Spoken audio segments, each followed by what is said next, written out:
Reçue dans un podcast sur les addictions, Rose a partagé son lourd témoignage sur les siennes, dévoilant les conséquences sur son fils. Beaucoup connaissent Rose pour ses tubes, La Liste, Ciao Bella, Sombre con. Sorti au cours des années 2000. D'autres ont peut-être découvert sa plume grâce à Kérosène, son autobiographie dans laquelle ses vieux démons sont évoqués. Car la chanteuse allait très mal pendant une très longue période et peu de gens le savaient. Sa notoriété soudaine lui a valu de sombrer dans la consommation de cocaïne alors qu'elle était en pleine tournée. Une addiction qui durera 15 ans, comme l'a révélé l'artiste dans le podcast du même nom animé par Laurent Carilla. Un rôle de mère difficile à remplir à cause de ses excès maintenue prisonnière dans une spirale, voilà comment le célèbre addictologue définit le cycle addictif de Rose.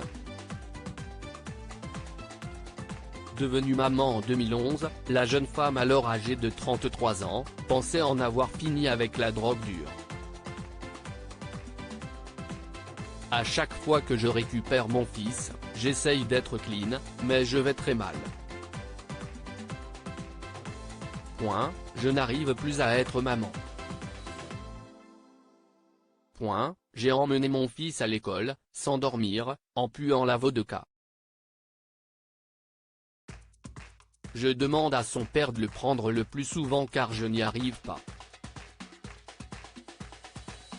Je commence à rentrer dans une sorte de dépression où je n'arrive même plus à faire cuire des pâtes pour mon fils, se ressasse la quadragénaire qui s'est souvenue du moment précis qui lui a permis d'avoir un déclic.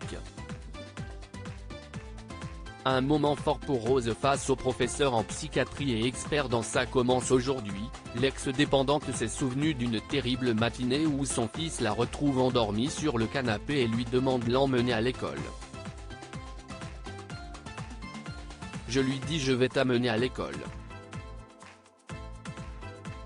Sauf que là dans mon sac je mets des culottes, ma carte d'identité et je me dis ok, direction Fernand Ouidal, je vais leur demander de m'hospitaliser tout de suite, je me suis senti être un danger pour mon fils et pour moi-même.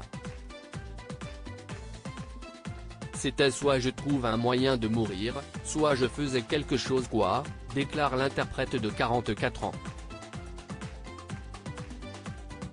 Cette journée déterminante, elle s'en rappelle très bien, c'était le 11 octobre 2016.